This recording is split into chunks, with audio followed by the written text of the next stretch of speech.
ಪ್ರಿಯ ವಿದ್ಯಾರ್ಥಿಗಳೇ, ನಾವಿವತ್ತು ಕನ್ನಡ ವ್ಯಾಕರಣದಲ್ಲಿಯ ಪ್ರತ್ಯಯಗಳನ್ನು ಕುರಿತು ನೋಡೋಣ. ಹಾಗಾದ್ರೆ ಪ್ರತ್ಯಯಗಳು ಅಂತಂದ್ರೆ ಏನು?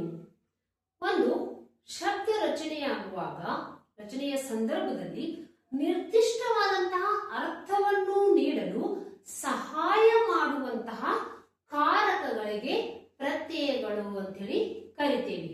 ಹಾಗಾದ್ರೆ ಆ ನಿರ್ದಿಷ್ಟವಾದಂತಹ ಅರ್ಥವನ್ನು ನೀಡಲು ಸಹಾಯ ಮಾಡುವಂತಹ ಕಾರಕಗಳು ಅಥವಾ ಪ್ರತ್ಯಯಗಳು ಯಾವ್ಯಾವು? ಇಲ್ಲಿ ಅಣ್ಣು, ಅಲ್ಲಿ, ಇಂದ, ಇವುಗಳಿಗೆ ನಾವು ಕಾರಕಗಳು ಅಥವಾ ಪ್ರತ್ಯಯಗಳು ಅಂತ ಹೇಳಿ ಕರಿತೀವಿ.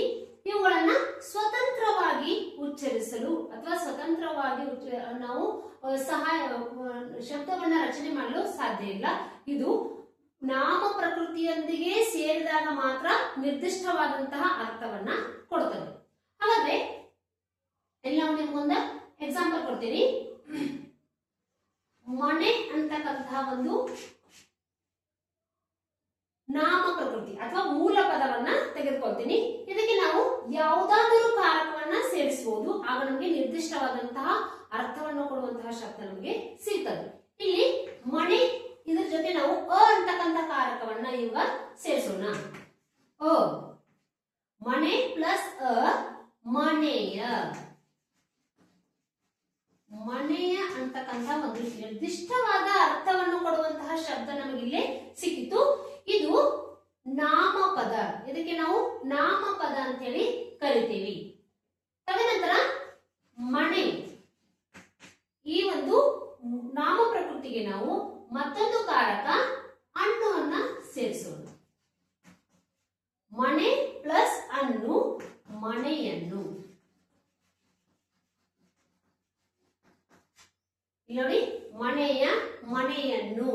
ಹೀಗೆ ನಿರ್ದಿಷ್ಟವಾದಂತಹ ಅರ್ಥವನ್ನು ಕೊಡುವಂತಹ ಶಬ್ದವನ್ನ ನೀಡೋದಕ್ಕೆ ಸಹಾಯ ಮಾಡುವುದೇ ಈ ಪ್ರತ್ಯಯಗಳು, ಅಥವಾ ಇದನ್ನ ವಿಭಕ್ತಿ ಪ್ರತ್ಯಯಗಳು ಅಂತ ಕೂಡ ನೋಡ್ತೀವಿ. ಹಾಗಾದ್ರೆ ಯಾವ್ಯಾವ ರೀತಿಯ ವಿಭಕ್ತಿ ಪ್ರತ್ಯಯಗಳು ಬರ್ತವೆ ಅನ್ನೋದನ್ನ ನಾವಿವಾಗ ನೋಡೋಣ.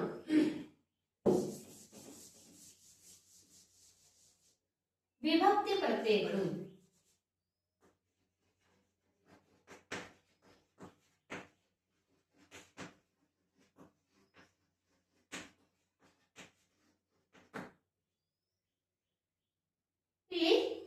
ನಾನು 3 ಕಾಲಮನ್ನ ಮಾಡ್ಕೊತೇನೆ.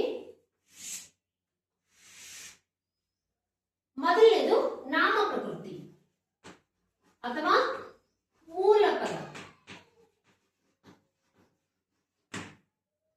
ಎರಡನೇದು ಪ್ರತ್ಯಯ.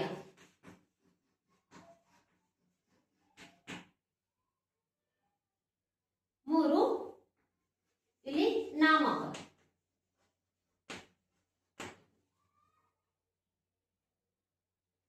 ಅಥವಾ ಇದನ್ನ ನಾವು ಈ ರೀತಿ ಕೂಡ ಮಾಡ್ಕೋಬಹುದು. ಇಲ್ಲಿ ಪುಸ್ತಕ ಅನ್ನುವಂಥದ್ದು ಇದೊಂದು ನಾಮ ಪ್ರಕೃತಿ. ನಾವಿದಕ್ಕೆ ಪ್ರಥಮ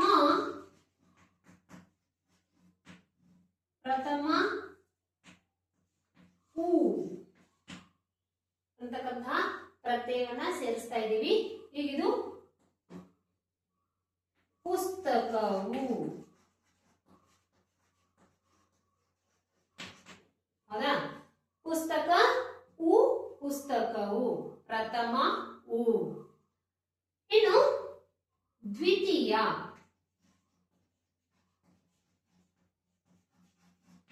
ದ್ವಿತೀಯ ಅಣ್ಣು. ಪುಸ್ತಕ ವಣ್ಣು.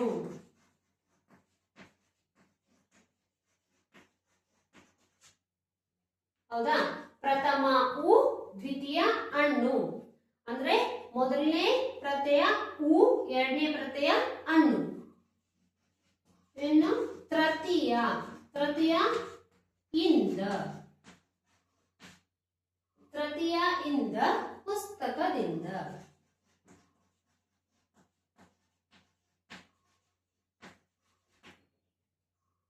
ಚತುರ್ಥಿ.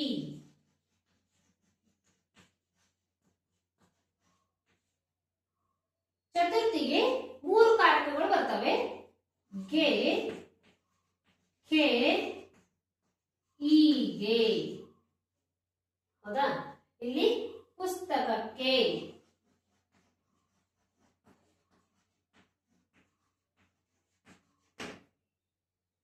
ಇನ್ನು ಪಂಚಮಿ ಅಂದ್ರೆ 5. ಪಂಚಮಿ ದೆಸೆಯಿಂದ, ಪಂಚಮಿ ದೆಸೆಯಿಂದ, ಪುಸ್ತಕದ ದೆಸೆಯಿಂದ.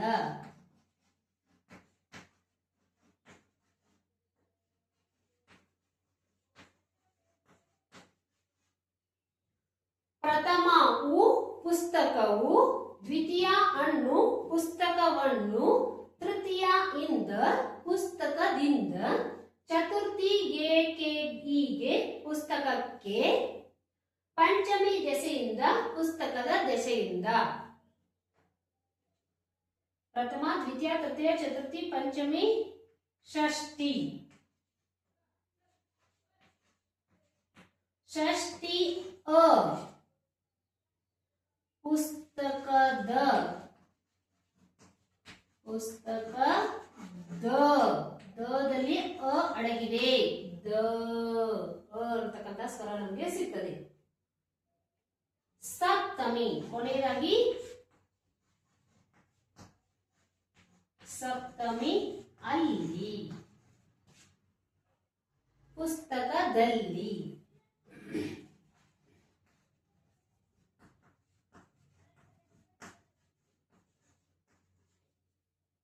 ಓಕೆ, ಇಲ್ಲಿ ನೋಡಿ, ನಾಮ ಪ್ರಕೃತಿ ಪುಸ್ತಕ ಅಂದ್ರೆ ಮೂಲ ಪದ ಪುಸ್ತಕ ಅಂತಕ್ಕಂಥ ಒಂದು ಉದಾಹರಣೆಯನ್ನು ನಾವು ತೆಗೆದುಕೊಂಡಿದ್ದೀವಿ. ಇಲ್ಲಿ ಪ್ರತ್ಯಯಗಳು ಪ್ರಥಮ ಉ ಪುಸ್ತಕವು, ಪುಸ್ತಕವು ಅಂತಕ್ಕಂಥ ನಾಮಪದ ನಮಗೆ ಸಿಕ್ತು. ದ್ವಿತೀಯ ಹಣ್ಣು ಪುಸ್ತಕವನ್ನು, ತೃತೀಯ ಇಂದ ಪುಸ್ತಕದಿಂದ, ಚತುರ್ಥಿ ಗೆ, ಕೆ, ಈಗೆ ಪುಸ್ತಕಕ್ಕೆ. ಇಲ್ಲಿ ಸಂದರ್ಭ ತಕ್ಕಂತೆ ನಾವು ಈ ಒಂದು ಪ್ರತ್ಯಯವನ್ನ ಉಪಯೋಗಿಸ್ಕೋಬೇಕು. ಕೆಲವೊಂದ್ಸಲ ಗೆ ಅಂತಕ್ಕಂಥ ಶಬ್ದ ಬರ್ತದೆ. ಈಗ ಶಾಲೆ ಅಂತಕ್ಕಂಥ ಶಬ್ದವನ್ನು ತಗೊಂಡ್ರೆ ನಾವು ಶಾಲೆಗೆ ಅಂತ ಬರಬೇಕಾಗ್ತದೆ. ಇನ್ನು ಪಂಚಮಿ ದೆಸೆಯಿಂದ, ಪುಸ್ತಕದ ದೆಸೆಯಿಂದ. ಷಷ್ಠಿ ಅ ಪುಸ್ತಕದ, ಸಪ್ತಮಿ ಅಲ್ಲಿ, ಪುಸ್ತಕದಲ್ಲಿ. ಇದೆಲ್ಲ ನಿಮಗೆ ಅರ್ಥ ಆಗಿದೆ ಅನ್ಕೋತೀನಿ. ಇನ್ನೂ ಒಂದು ಎಕ್ಸಾಂಪಲ್ ಕೊಟ್ಟು ನಾನು ನಿಮಗೆ ಇದು ಪೂರ್ತಿಯ ವಿವರಣೆಯನ್ನ ಕೊಡ್ತೀನಿ.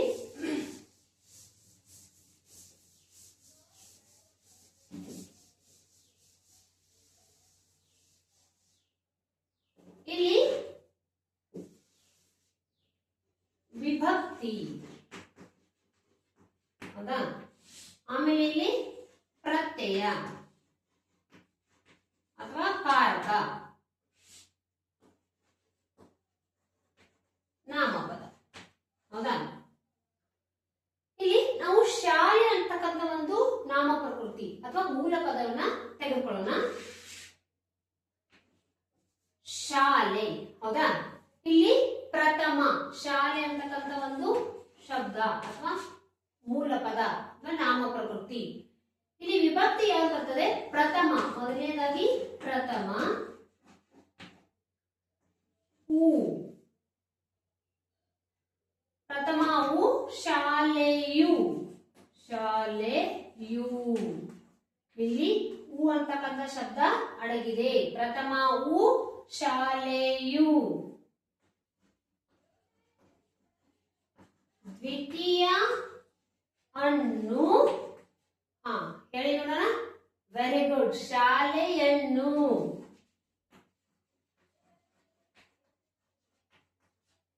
ಹೌದಾ? ಇನ್ನ ತೃತೀಯ, ತೃತೀಯ ಇಂದ, ಶಾಲೆಯಿಂದ. ಹೌದಾ? ಚತುರ್ಥಿ,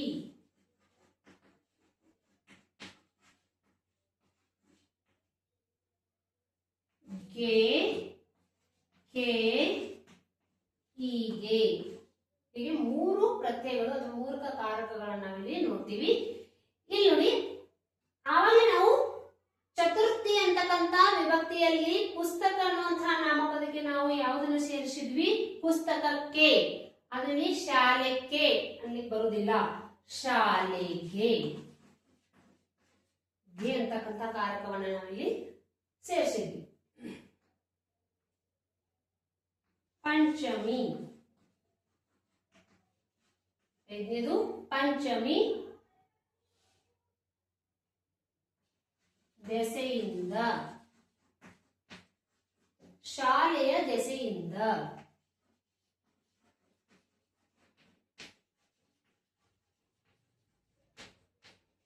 ಹೌದಾ?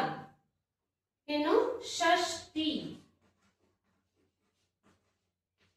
ಷಷ್ಠಿ ಅ, ಶಾಲೆಯ.